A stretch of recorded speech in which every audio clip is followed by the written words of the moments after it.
Here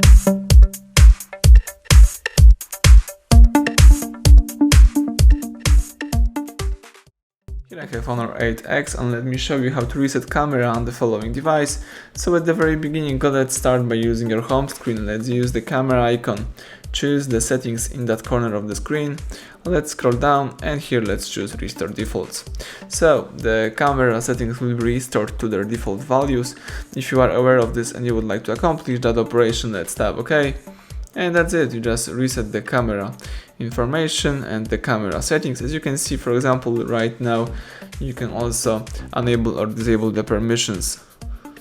So everything went well. Thank you for watching. Please subscribe our channel, leave thumbs up under the video.